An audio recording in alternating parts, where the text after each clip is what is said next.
Hello, hello, hello. I'm Robyn. And I'm Gil, and this is Rockin the Love. Rockin the Love. Welcome, welcome, welcome. As some of our longtime listeners may notice, we are in the same box today. And it's not the magic of television or something. It's actual trueness. We are in the New Mexico studio, and we are so excited to be with you today as we are going to discuss the spirituality of anger. And the show is entitled It's Spiritual Anger. It's Spiritual Anger. What does that mean? We are looking forward to exploring that with you. And what we'd like to ask is that you join.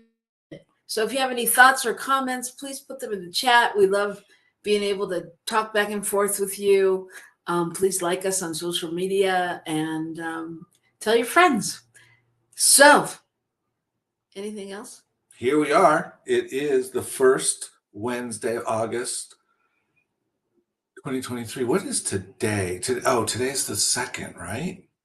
Okay.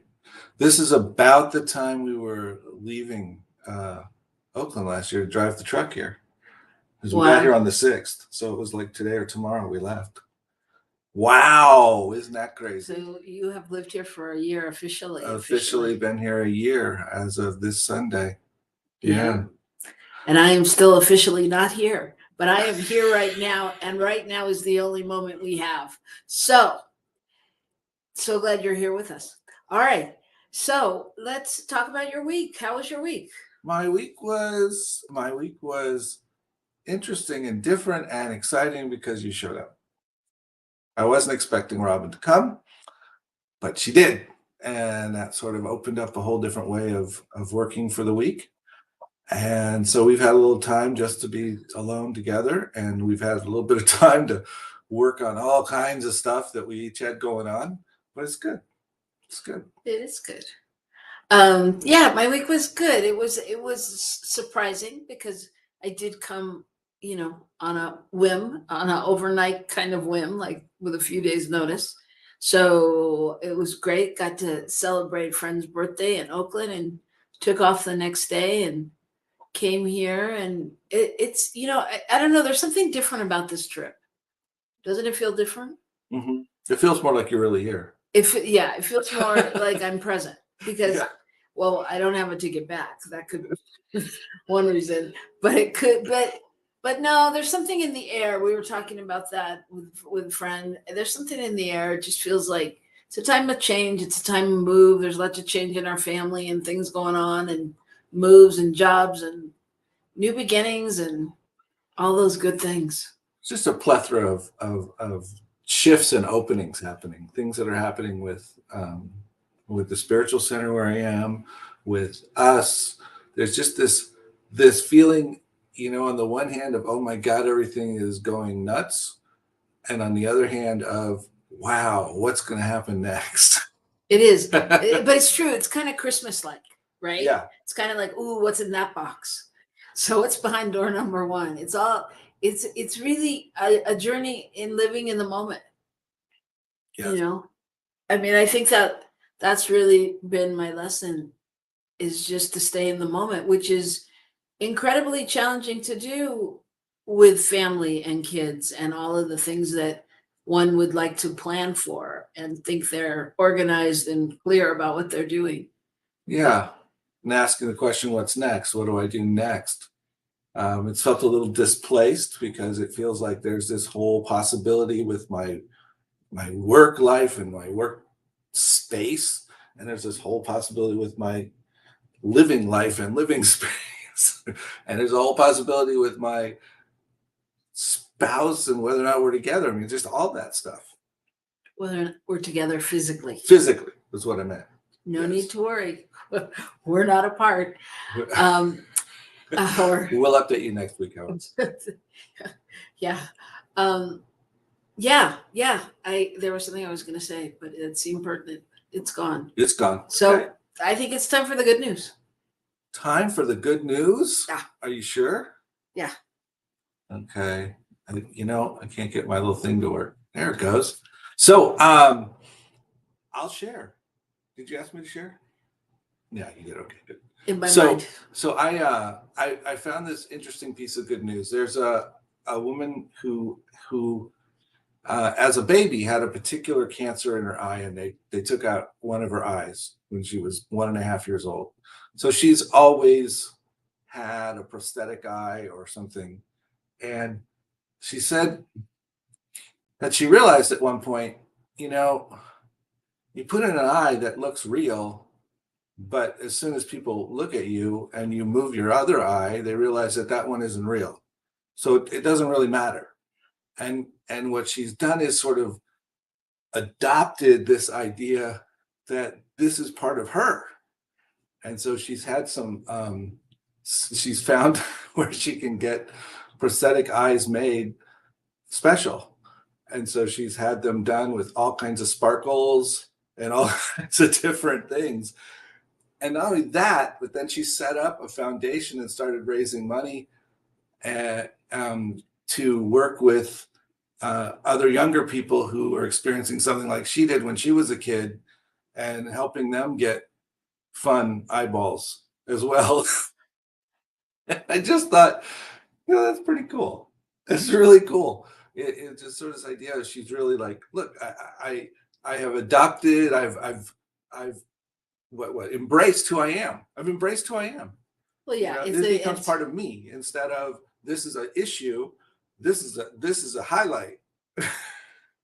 Yeah, it's empowering her to stand in who she is. Yeah.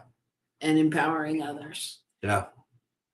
Yeah, I think that's great. And I think also sometimes when we call attention to something like that, it becomes it becomes easier for other people to think about and ask about and talk about and learn about, so that it becomes a non-thing. Right. So in some ways it really brings us together. It's because it's almost a signal like, I'm willing to talk about it. You don't have to pretend you don't see it or you're not looking at it. It gives permission to look at it and go, wow, that's so cool. And then to go from there. Well, and it's that idea that somehow we think that in order for everything to be good, we have to pretend that we're all alike. And the reality is, if we can acknowledge our differences, but do it and have them be unique things that just share more about who we are, it's a whole different thing than, oh, yeah, well, that's a bad thing over there. Right. Yeah. So anyway. Okay. So my good news is about a woman in Vietnam, and I'm not going to even try to pronounce her name. I'll do the first name. Han Nhai. Apparently you can't pronounce that either. That was the pronunciation. It was? Han Nhai. Okay, now you got it. It didn't sound like that before. Yay, a show on anger. Okay. So anyway, in Vietnam, the media dubbed her as the Vietnamese Mother Teresa. And what she runs a nonprofit organization that's dedicated to the adoption and support of children, obviously, and homeless children and orphans.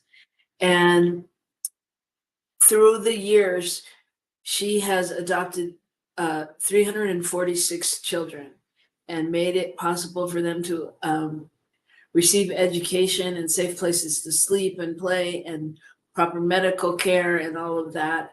And she doesn't really know when she was born because she was also adopted. And they found an ID on her that said 1968, but it didn't say anything else, and they're not even sure that that was really the year or what.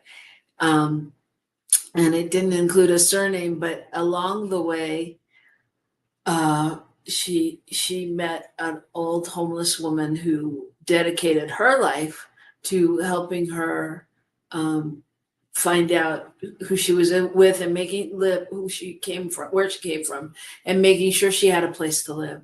And so this actually turned her journey. They found her the place to live, and then the people turned out the people were sexual predators. And so she went through all that.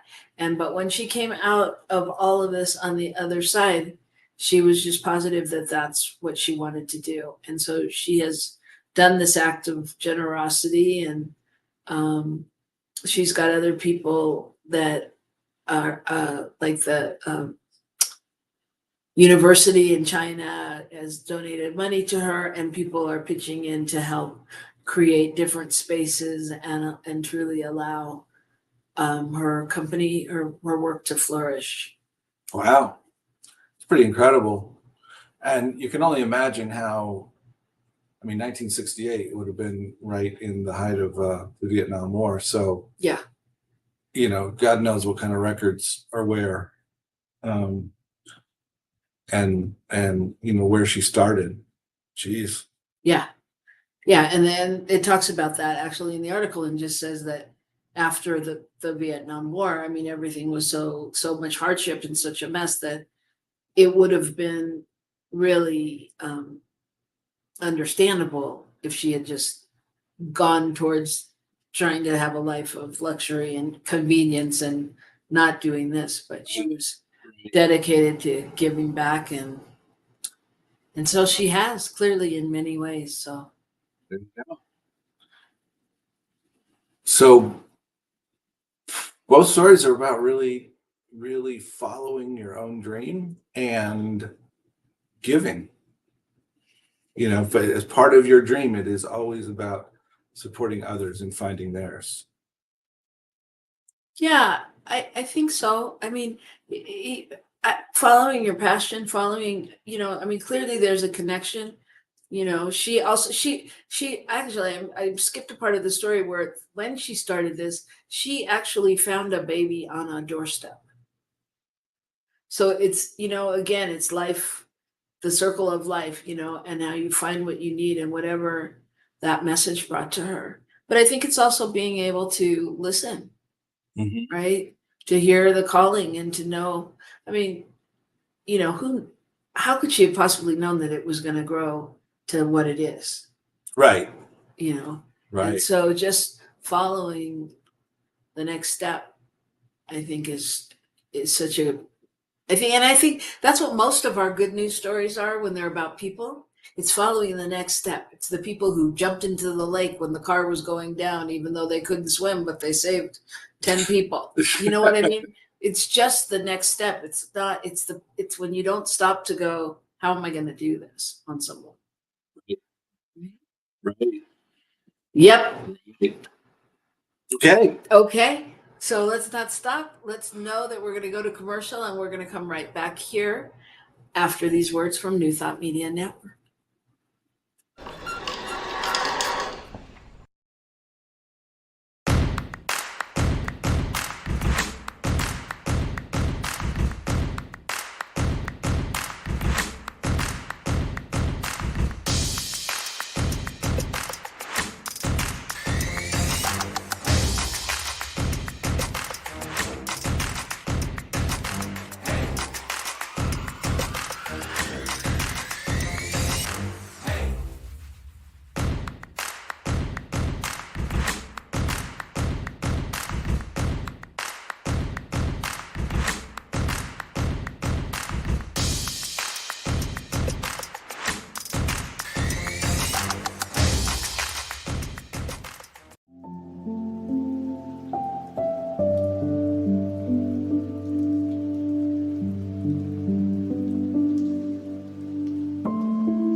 Hey, we're back.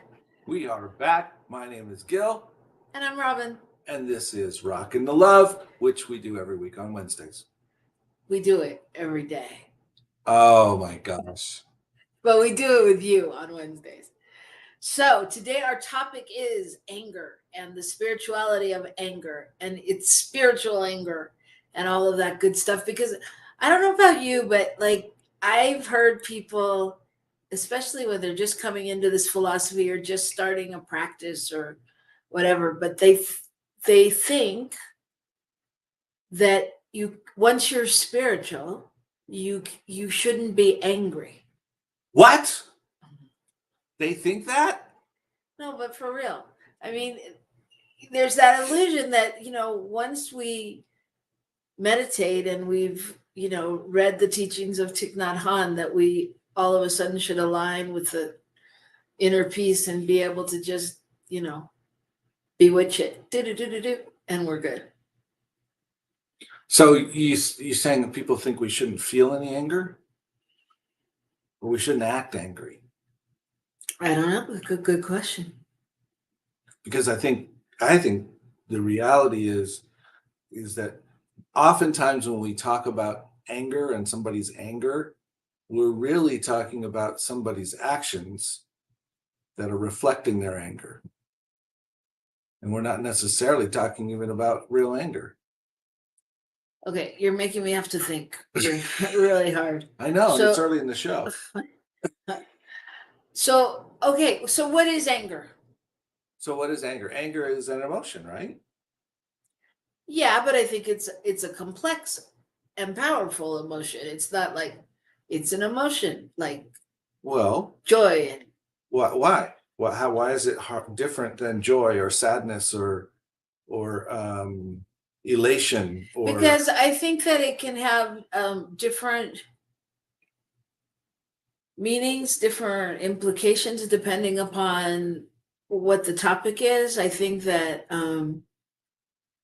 there's and there's different ways of expressing it and sourcing it and if it depends. I mean, it depends on what kind of anger it is. There's anger about things out in the world, and there's anger about my kids doing something wrong, and there's anger about my spouse not doing something right, or it's different levels. Well, yeah, there's all different levels, but reality is that all of our emotions, what leads to the issues are how we express it and how we presence it in the world. You have a great football play and somebody does the football dance and spikes the ball in the end zone, and suddenly their actions from being very happy and elated have gotten them in trouble. They've actually created a negative situation. Well, that's not anger. No, it's not anger. That's my point. But it's still created. It's about the action. It's not about the emotion. The emotion of being excited and elated and happy about it is not an issue. The emotion about having a horrible play and losing the ball and being pissed off and throwing the ball at the ground or whatever would be the same action, but a whole different emotion behind it. Okay. You don't think so? Well, I think it's a whole different show.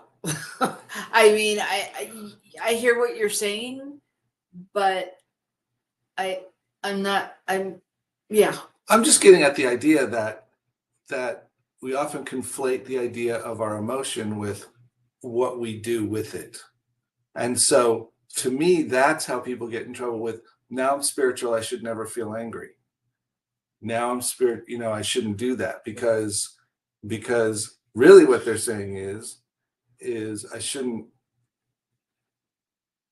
I mean, it's not that you can't feel anger. It's that, how do we work with it?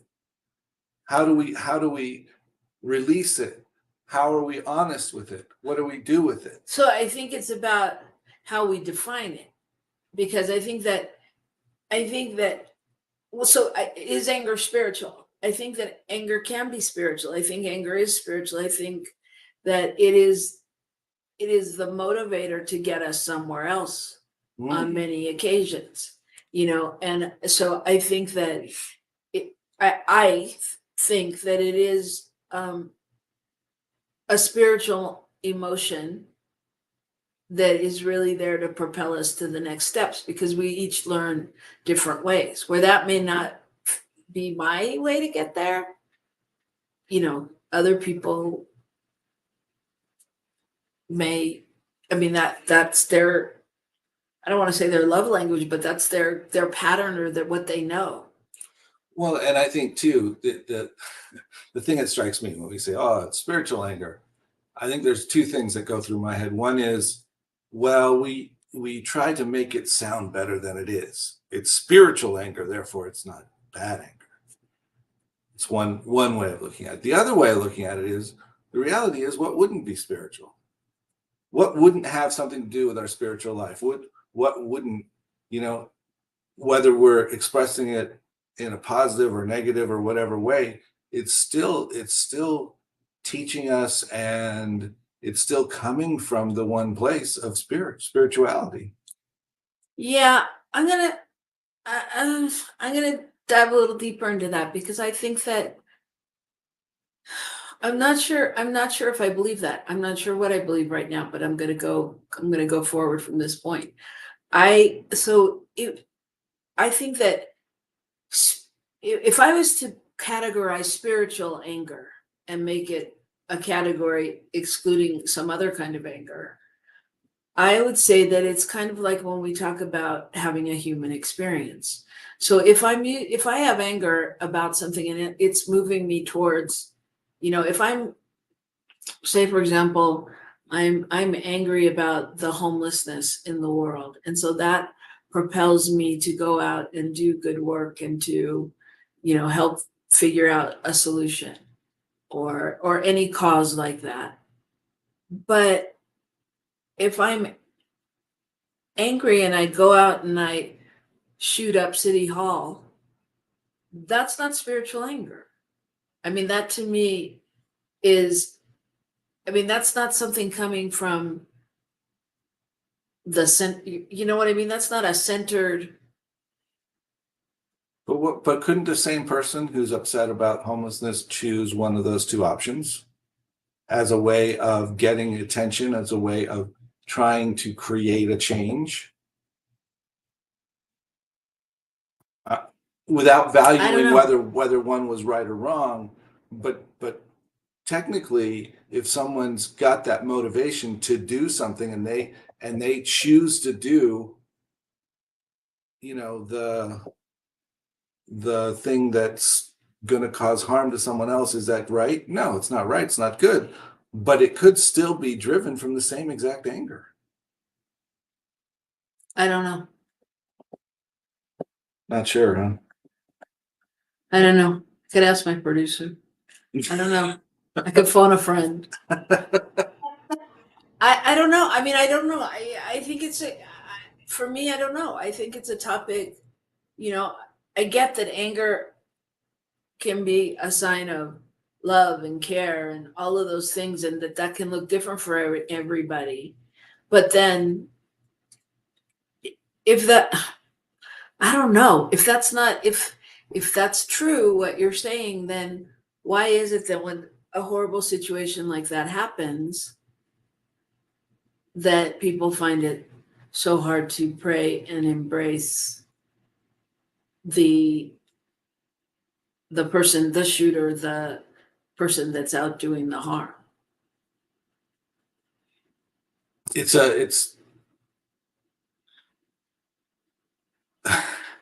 it's a tough spot. What I was trying to do was, I had some thoughts here, and I wanted to share one of them. Um, Anger has to do with values and aspects of yourself and life that are important to you. And I thought that was an interesting statement, because what it says is that we don't get angry about stuff we don't care about in general. We get angry because something is important Right. somehow, right? So then it is a matter of, how do we deal with said anger? I mean, I don't think we can qualify. I mean, if I am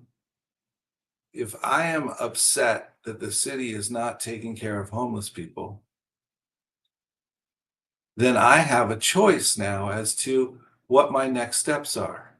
And my next steps can be anything from forget about it to, you know what, I think we could utilize this space over here, and that would be great. And I'm going to go to the city and talk to them, and I'm going to get some other people involved, and we're going to try to see if we can get the city to offer that space. Whatever, we're going to figure out some way to address this, and we've got some ideas, and I'm going to get other people involved, and we're going to make something happen. Or I could go to the city council meeting, and I could pull up my AK-47 and I could start shooting. I mean, radical differences, but technically speaking,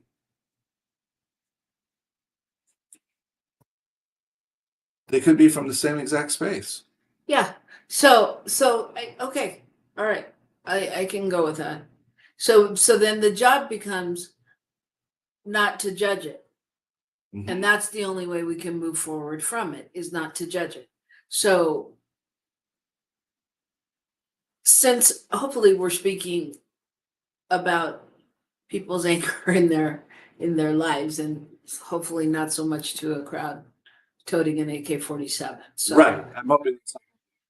Yes. So coming back to that place, it's like when you get angry, what happens inside of you that we judge it, right? Well, we judge it, and we also come to a place of judging others, because often it's something's important to me, and I see it or I experience it somehow, and then I'm upset because somehow it's crossed some kind of boundary for me.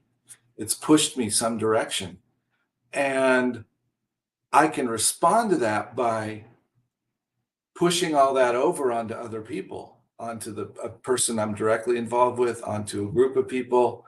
And I can say, yeah, it's because of them that this is happening. That's the problem over there. So now I have this anger that I'm holding on to, and I'm now focusing it on someone or something over here, right? And that is different than taking a moment and going, why does that bother me so much? Wow, I really wish there was something I could do. Or What's triggered okay, inside of me. what's happening inside of me? Right. What is this bringing up for me? Or what can I learn here? Or one of those questions. Well, and it brings me back to the work of Byron Katie, right? Mm-hmm. If in that moment when the anger is happening, we are able to stop it. And when you're yelling at somebody going, you're an idiot and you did blah blah blah, we can stop and really be with, is that the truth? Is that really what's happening? Because many times I know, I'll speak for myself, when I'm angry, it's almost like an out-of-body experience sometimes when I hear what I'm saying. Mm-hmm. Like I'm like, where did that come from? I wasn't mad about that, or that doesn't have anything to do with this, but I'm, all of a sudden yelling about, I don't know, leaving the toothpaste cap off or something. But you know what I mean? Something And that's so irrelevant. something that's irrelevant, but is it? Because on some level, it's gotten us to that point, the general us, when we are angry, it's usually an accumulation of things, right? Building up, especially if you're in a relationship, or, it's a workplace or somewhere that's a constant. I think that's an interesting thing. So, because is it really the anger that's an accumulation of things, or is it an accumulation of anger that we failed to acknowledge, or we've tried not to acknowledge, or we tried to pretend wasn't there, or we didn't notice even? Well, but I think that, yeah, exactly. And I think that's what comes with the judging, because I think we have a thought and we judge it. So, I go, what do I care if the toothpaste cap is off? It's his toothpaste. Or, or whatever, and so I let it go, I let it go, I let it go. And then at some point it becomes a thing. It becomes, it becomes part of this whole litany of things, which are now saying, well, that I'm angry. Right. Now. And if the key is to acknowledge it without judging it, it's almost the same when the toothpaste cap is off the toothpaste, right? If I can look at the toothpaste and go, that's just not the way that I would do it. Or, okay, it's not a big deal, honey. Can you keep the toothpaste cap on the toothpaste? Yeah, right. Or can you put that out there right away. Right. You allow it to be expressed in a very benign way, if you will. Well, and because it can be, because again, this is one of the things that we like to talk about when we do relationship workshops, is that, when you move in together or when you begin a relationship, whether you're living together or not, everybody comes with their own set of baggage and their own set of rules, and like in our relationship, I constantly have to say to Gil, that's not the way it was in my house. Because he thinks, well, what do you mean? This is the way it is in all the houses. And when it's not, he's a little baffled by that. And so, and for example, and this is a good example, like I was so amazed when we got together and everything that you put the toilet seat down. Right? But that was a big deal. I was like, wow, how cool is that? And that was a thing for you, so much so that you had to say to me, can you put the top to the toilet seat down? But you know what I mean? But it's like, how do we, if we can meet each other before the anger happens, right? Right. And I think that's the thing. I think the thing is where we get in trouble is a level of anger. When anger reaches a level where now it's harder for me to control my responses because I feel so out of control somehow. Because you're so angry. Because I'm so angry. Right. Right? That shifts everything. And now I can't function. If I can say I'm irritated, that bugs me, at an earlier stage, and then talk through, figure it out, then that's a whole different ballgame. You know what I mean? And I would even say on this journey of spirituality that all of us are on, like, if I can even just notice in that moment, like, that bugged me. Yeah, look at that. Wow, look at the power of that toothpaste cap. But you know what I mean? And like really be able to be with that and then move forward. Because I think that's why I think anger is spiritual on some level, because I do think it informs us and it gives us messages to listen to. And it has us, it's like a constant check-in to reappropriate our values and just to check in, because it's not always the same, right? Right. Well, and I think, sometimes we write off emotions as being outside of spirituality somehow, particularly anger, particularly those things, because they seem to get expressed negatively. But the reality is what you just said, is that all of these different functions of our body inform us about something that's going on and give us an opportunity to pay attention. Like, why does that feeling come up for me? What is that feeling? Is it really about this person or about this situation, or is it about something else? If it's about something else, now I can start thinking about, well, then what do I need to figure out about the something else so that I can be more present to this current situation? Yeah. And it's interesting that you say that, because I was thinking anger is, for some people, it's a quick go-to, right? Right. It's a quick go-to, like they go 0 to anger in no time. And for other people, they hardly ever appear angry. Right. you know, and I wanted to read you this definition that I had found that says, anger has a corrosive effect. It is a fight against present moment reality, a refusal to accept what is. Just breathe that in. A fight against present moment reality, which is so true, right? Because it's like being a kid when you were allowed to go, I don't want to. I don't like it. I don't have to. And you could go to that emotion in no time, right? Yeah, it's interesting because a long, long time ago, I worked with domestic violence men, and one of the biggest things was this idea that it's like they had two emotions: they were happy or they were pissed off. It was like there wasn't an ability to nuance even their feelings, to realize, oh, I'm frustrated, or I'm sad, or I'm disappointed, or I'm any of those other things. And so then the anger would then lead to the angry outburst, the angry acts.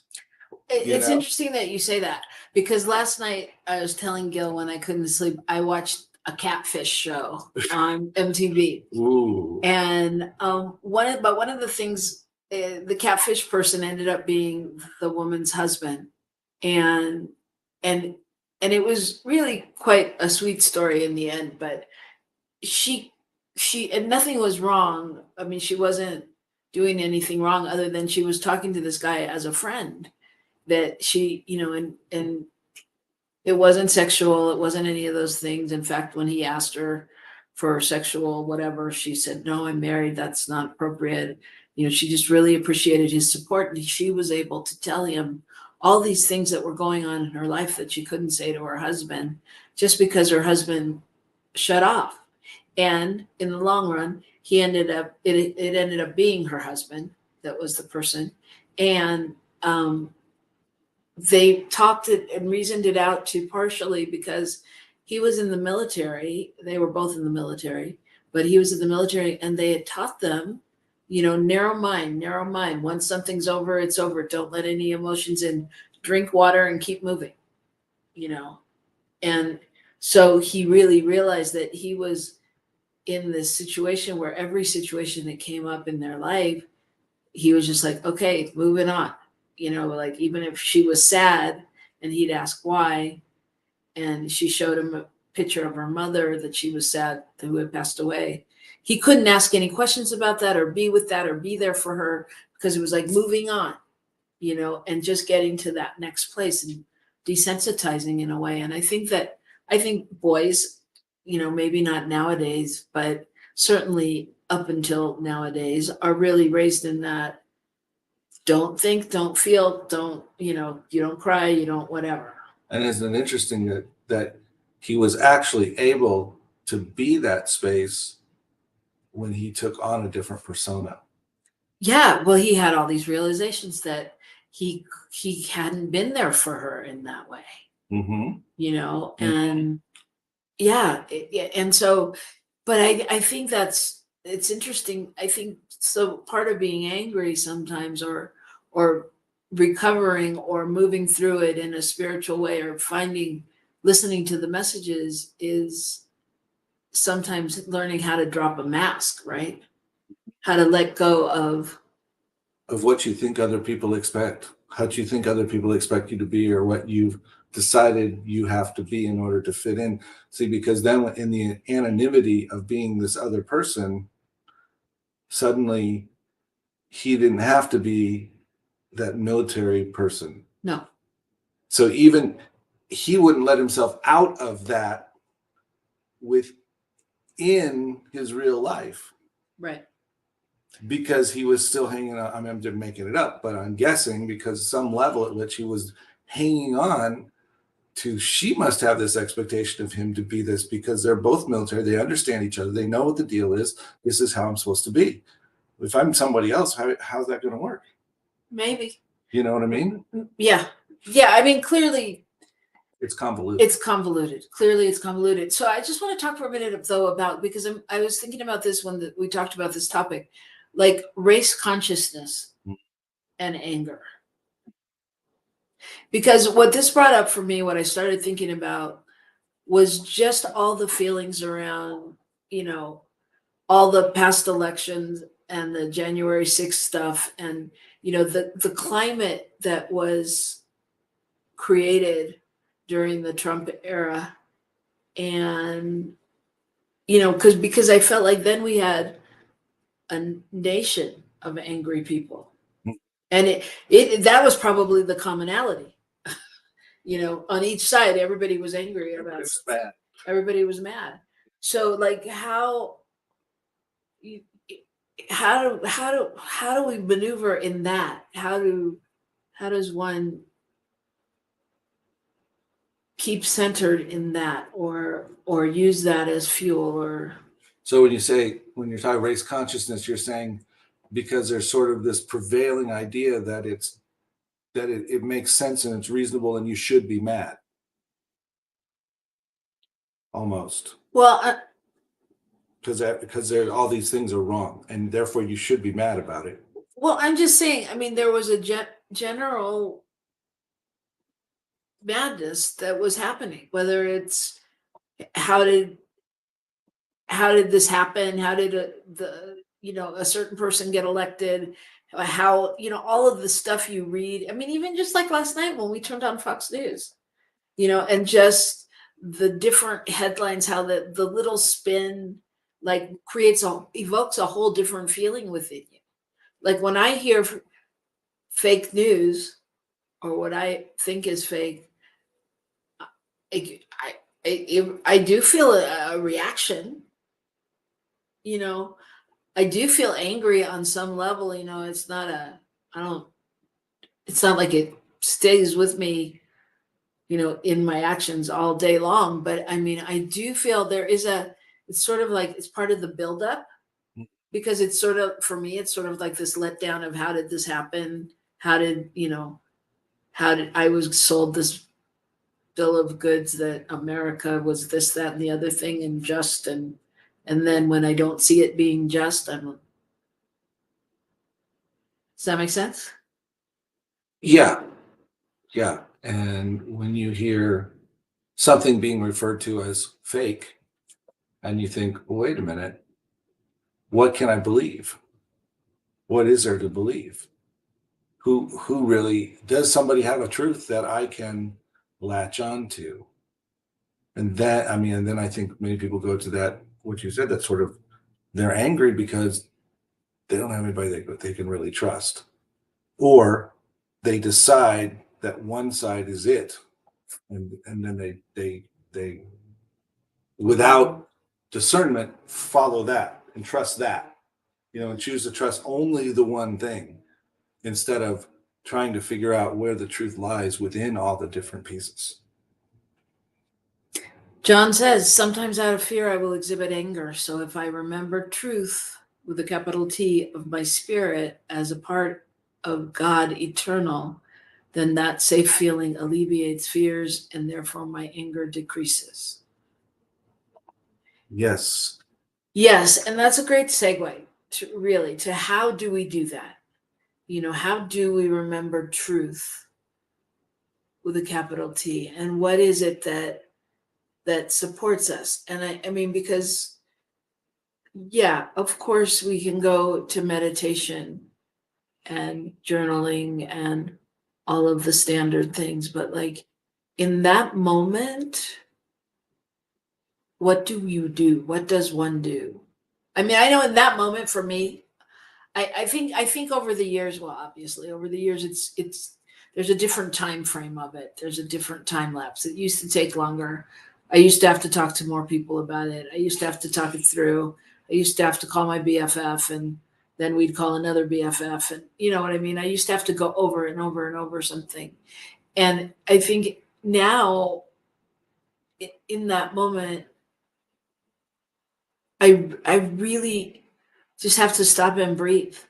And if I can remember to just take a breath and not talk for just a nanosecond, it can change the whole dynamic of something.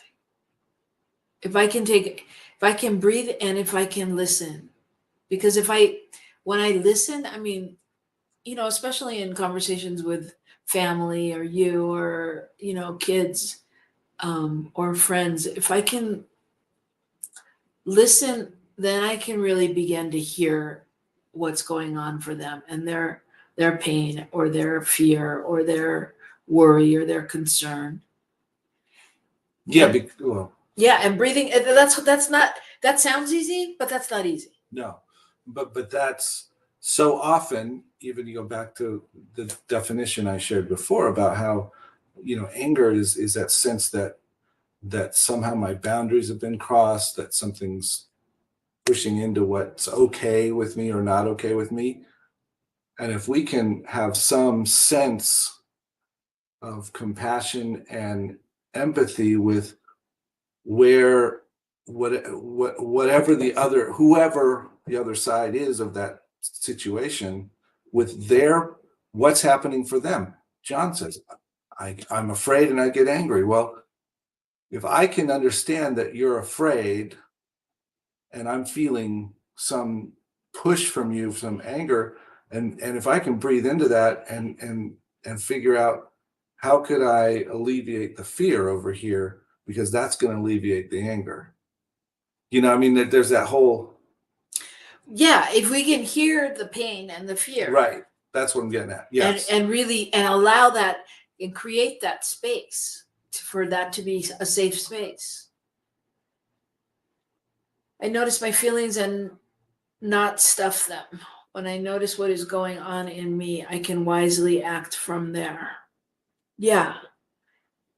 Yeah, and absolutely. And I think that's what happens in the breath, right? I mean, in some ways that's when you take that breath, you can like acknowledge and really be with, and I mean that is one of the tips for dealing with anger is, really practice identifying and allowing yourself to feel the underlying emotion. and I think, and the thing about breath is that comes most of the time before that, because the breath allows you to takes you into this moment right now and allows you to let go of whatever else is going on, that you might actually see something new. Yeah, and I was just thinking about what New Thought Media producer Michael Mangus with the show on Fridays just said, that when he notices the feeling and doesn't stuff them and notices what's going on in him, he can act wisely from there. And what came up for me was like an analogy of like a bomb, right? Anger is the explosion. And what's underneath that? What's created it? Is it hurt? Is it fear? Is it, what's the underlying feeling tone of what's really gotten you to that The moment? expression of anger is Right. explosion. Yeah. The anger is how boom. You said that, I thought of somebody deactivating that bomb. And one thinks that the first thing you should do is jump in there and get active, because if you don't deactivate a bomb right away, you're going to have an explosion. Explosion is going to hurt people, and blah, blah, blah, blah, blah, blah, blah. But what's the first thing you see in any movie you see where they're dealing with something like that? Somebody has to stop and breathe and really look at what they're looking at to figure out what's happening, what's causing it, how it's hooked up, how it's designed. And that's really a great metaphor for other people. Our response tends to be out of this place of urgency and belief that we have to fix it right now, or we have to protect ourselves in this moment. And then we ultimately, in doing that, set up a situation where we've in fact endangered ourselves or endangered the other person in a certain way. Right. So I think that's one of the tips that I would say is really practice being consciously present with your anger and observing it, as putting a space around it, a container to hold it. And then I think the next step is to be to be present and feel into it if you've contributed to this situation. Like, what part of this situation can you take responsibility for? If it's yours, if That's not easy. And I want to acknowledge, John, thank you for your kind words. But I will say that it's not easy. The appearance and the ability to talk about this is one thing. The reality is that in an actual moment, it can be very, not only for me, it's not only that it's hard to do, I don't freaking want to do it. well, that's the work. Yeah. Rev Gil. Hey, That's not fair to pull the Rev card there. yeah, but it is. That's the work, right? I mean, that's where that's Don Miguel Ruiz. Don't take anything personally. That's it's like that's the work. Yeah. So Yeah, I'm not denying that. I'm just saying. I know. But that's the reality. And so, and I want to say that because I think sometimes people think, well, you're not really talking about reality. Well, yeah, we are. We know the reality of it. Yeah. It's not lost on us. Well, and I think the next step too is to notice if you can move through that piece, and if you can come to some resolve, then you can also treat other people differently when they're angry. And you know what I mean? And we all know that we've gone in and, shape shifted somebody's day because even though they were angry and pouty behind the counter at the market, you're like, somebody's gone, hey, how are you? How was your day? Oh, you look really great today, or whatever it is. From a sincere place, but it changes people's lives. So when we can move through and find new ways of being around that, I think that also changes the situation. What happened for me right there was, don't take it personally, etc. When we really act from that space with other people, then when you tell me I look like crap, but I don't take it personally, I realize you're just commenting that my hair needs to be combed or something, then I can respond to it in a whole different way than if I respond to it out of, you just made fun of me and I don't like you. Yeah. That bothers me. Right. It's a whole different space. And so just by not taking it personally, I can diffuse, because once I do that, it's going to come back the other way. And, now we got something happening. Something's happening, baby. Something's happening here. Whew, this is a big topic. Well, we don't like to do little ones. No, but I mean, this could be discussed for a long time, and there's many solutions to anger and many ways to work with it and be with it and go through it. And of course, there's all kinds of websites and things that can help. Well, something I wanted to mention was that we didn't go here at all, but interestingly enough, when I was looking at spiritual anger, I found this whole line of thinking around being pissed off at God as being spiritual anger. Maybe that's a different show. That's a different show, but it's just interesting, how when we put that word spiritual in there, we get this, either, oh, now they're just trying to cover up and make themselves feel better because it's spiritual anger, or now they're just mad at God, or now they're just, and we try to put it in another compartment, whatever it is. We try to find that compartment for it instead of realizing it's all one thing. Right. And so I would keep this conversation going, but our producer would be very angry. Would he? Oh my gosh. So John says, I work on being angry, or rather expressing it. And so I love this show. Gil, I hear you sometimes. I too don't want to deal. Brilliant timing for this show. Thank you. Brilliant participation. brilliant listeners out there, whether you said anything or not. We feel you. And we're just so glad to be here with you. And we're going to do it again next week. Next week. And we're going to be in the same box, I think. The truth is, we don't have a clue. The truth is, we're in the moment. So who knows where we'll be, but we know we'll be here with you. That's right. right. So join us next week right here on New Thought Media Network. Thanks so much to our producer. Thank you. Rock the love, everybody.